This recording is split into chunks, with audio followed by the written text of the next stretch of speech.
Mortal Kombat 2 recently came out and it hit me with a wave of nostalgia, taking me back to playing it on the Super Nintendo. Climbing that rock ladder as a kid, it felt like I was scaling this creepy, magical Grand Canyon, just trying to reach the top of the mountain. The excitement of wondering what my next opponent would be. It could be a half human with cyborg arms, or it could be a ninja who throws ice. All of that got me thinking, what would a WWE version of Mortal Kombat look like? Who would I choose? And who would my partner choose? Which wrestlers in WWE history feel like they could step right into the Mortal Kombat universe and belong? Before we reveal the 10 we would see on a tournament ladder, let's hit the show's opener. This is Two Views Wrestling. Let's get into it. Give me a hell yeah! What? Mortal Kombat fight. All right, so I'm tagging my partner in. Who makes your top 10? Like the ladder of starting off 10 week, and then who's the final boss for you in a WWE Mortal Kombat game? Yeah, I was excited about this episode. I play Mortal Kombat and Injustice with my son a lot. We have epic fights as Sub-Zero and Johnny Cage or Green Arrow and Flash.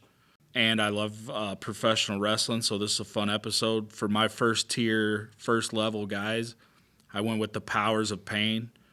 Barbarian and Warlord just look like they came from a video game anyway. I think it'd be cool if they had an arena where their like level would be a dungeon with a bunch of different medieval weapons laying around, animal carcasses and skulls. It'd be cool that it's a tag team, but you can only pick one, and they got different attributes: the strength of Warlord, the durability, toughness of Barbarian. You get past them, you go to level 2. I got the British Bulldog. He'd be like a hybrid fighter. He had the power and the strength, but he could also bust out some flips and those technical skills. He would look awesome as a fight game character with the muscles and the cornrows. The next level up, we had the world's strongest man, Mark Henry. He would obviously fight in a gym with all the weights laying around. Big, huge, strong fighter, something like Goro from Mortal Kombat or Gorilla Grodd in Injustice. And again, he looks like he came from a video game, just huge, massive with the dreadlocks, and then pure destruction. You get past him, you got to face the demon, Finn Balor. Of course, we're going to fight outside the gates of hell with demons and gargoyles and fire and lava. This would be your speed fighter, almost like a hybrid of Scorpion, Vega from Street Fighter, or The Flash. Next level up, we have the legend Rey Mysterio.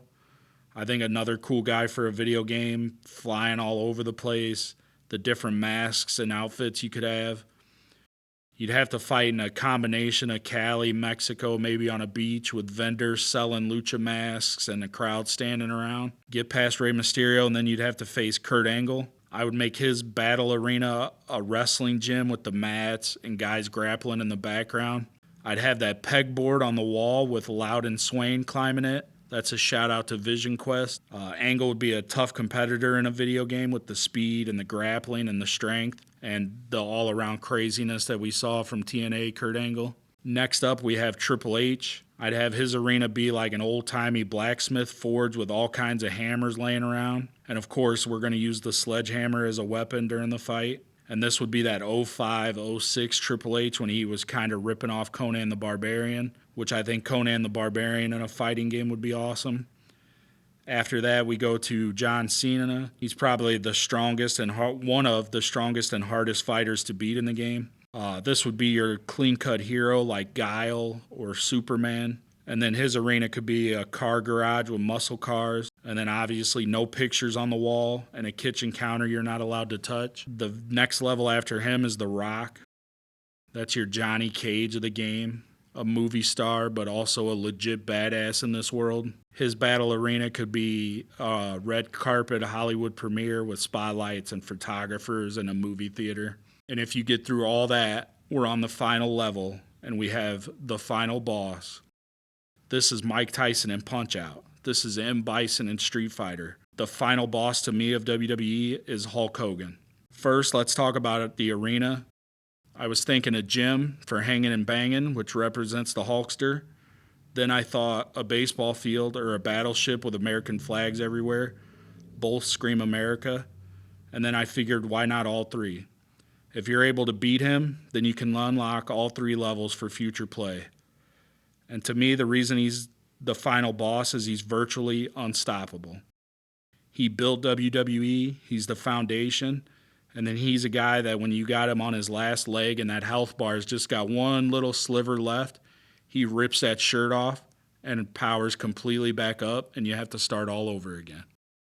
I love the explanation for Hogan. That is real life final boss in a video game where you think you have him beat and it's like, psych, I'm back, bitch. I like the idea of Finn's level would be really cool.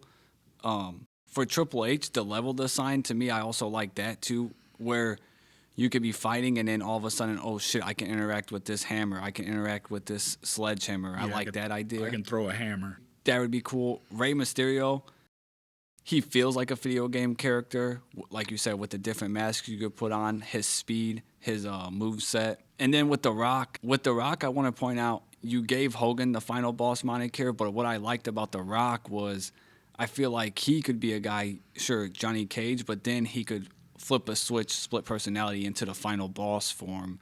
So I really like The Rock as well because he felt like he was a big-time villain at WrestleMania 40. It was 40 when he was the final boss, right? Yep. Yeah, so I really like that idea. Oh, also, shout out to British Bulldog. Anytime, like, that dude definitely feels like a superhero when he was with the braids. He felt very special. Yeah, the braids British Bulldog is easily the best British Bulldog ever. All right, so for my 10, my first guy, someone easy that you could beat is Shawn Michaels, but I want to go with the early 90s Shawn Michaels. To me, that character feels similar to Johnny Cage, where for Michaels, I feel like he would fight, but it's not to save the world, it's for bragging rights. It's his own personal ego is why he's fighting. Next, after you beat Shawn, you would go to Kane, but I'm sticking to Kane like his first appearance, not when he became weaker, but like when he was that magical, mysterious, like Leatherface type character, ripping the cage door off on Undertaker. Also, I feel like not only does his look lend to a video game, but he could shoot fireballs like Liu Kang. After him, I go Umaga. The Samoan Bulldozer kind of gave me the feel of Baraka from Mortal Kombat. And the Samoan Spike feels like a fatality finisher. That would be sick to see hit in Mortal Kombat as a fatality. After that, I go Obafemi. His name, the ruler, lends itself right there to fitting into this world. Like, he comes from a place where you have to fight for survival. To me, Obafemi and Umaga kind of feel like they would fit into the Aliens Face Predator world. Like these two beasts, these two conquerors. That's also why I like this idea a lot too, because I feel like a lot of wrestlers lend themselves to having backstories that could fit into comic books, video games, movies, so much more than just the surface level of wrestling. Then after Obafemi, I go to Fiend. The Fiend always felt out of place in WWE, like he was a cinematic thing where he didn't really fit into a wrestling world. And putting him in Mortal Kombat's world, the hammer makes way more sense in a video game than it ever did in wrestling. After that, I go Batista. So just think about Batista's lyrics. I've walked for miles in this pit of danger. I've swallowed down 1,000 years of anger. The weight of the world is falling on my shoulders, a place where no one follows me. I walk alone. Those lyrics, his look, his powerhouse moves, his style, that's a guy that would fight in a crazy tournament like this. Plus, he could probably have a cool-ass, machine gun moveset where machine guns pop out. He can use that. He feels like a badass that would be in a Mortal Kombat world. After Batista, the guy that always had one up on Batista, Undertaker, he looks like a dark version of Raiden to me. And then his moveset, he could use the hat, throw it at people. We've seen him teleport in WWE, so just transition that into the video game world. After that, I go Brock Lesnar, the man that always got the better of Undertaker. And for Lesnar, he reminded me of Goro a lot, maybe like this just Viking badass. We're getting closer to the top of the mountain, and that is Stone Cold Steve Austin. Austin was whooping everyone's ass in WWE. His name lends himself to maybe having a Sub-Zero type moveset. The guy that's at the top of the mountain, the final boss, the last level. Same for you. The Immortal, Hulk Hogan. It's right there in his name, The Immortal. He has science behind him because he takes his vitamins. And he has God behind him because he says his prayers. Like, that's, how are you competing with that? Like you said with the life bar, it's like you could hit him all the way down to the end, and it's like, guess what? Science and God kicks in. Boom. He's full health. Like, that's my number one as well. Like, that's the final boss of WWE in Mortal Kombat world. Yeah, just going over your list, like, I couldn't imagine playing a game and I get to the second level and 1998 Kane is the second guy. I mean, that guy, 98 Kane, is like the final boss on a lot of video games. I like what you said about The Fiend, how the hammer would have fit a lot better in a video game than it did at Hell in the Cell 2019 or whatever that was. Umaga and Femi are their video game characters.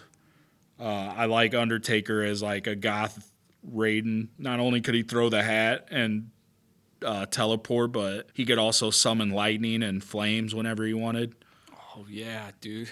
I never even thought about that before, but is Hogan the only guy that could merge religion and science and make it work for him? Of course, you got to have Stone Cold and Brock Lesnar on there. I like the idea of Brock Lesnar being in a fighting game like Mortal Kombat, and you're like, oh, what's his weapons or what's his powers? And you're like, he's Brock Lesnar. Yeah. There is no powers or weapon. But I would love either your list or my list. I would love like I know they had like a mobile app type of game like that. I would love like a Mortal Kombat-esque fighting game for WWE like that. And there's so many other options out there when I was looking at this, like Papa Shango we didn't mention, Ultimate Warrior. Yeah, Papa Shango. Skinner. You know Skinner? Oh, shit, Skinner, you told me about he could use gators and crocodiles and stuff. That'd be cool. I thought Sheamus felt like a guy that would be in this world. Yeah, Drew McIntyre, actually. Yeah, Doink the Clown would be an easy guy, maybe. Yeah, Doink the Clown. So I feel like WWE has such a fast history, and a lot of their wrestlers have characters that could have backstories that would just merge so well into a video game or comic books. So in the comments, let us know some guys that stood out to you that would be great choices for a WWE Mortal Kombat game, and give us who your tower would be. That's another round of Two Views Wrestling with Tim and Greg. If you like the show, hit follow and share it with a fellow fan. Got a hot take or match request? Send it in.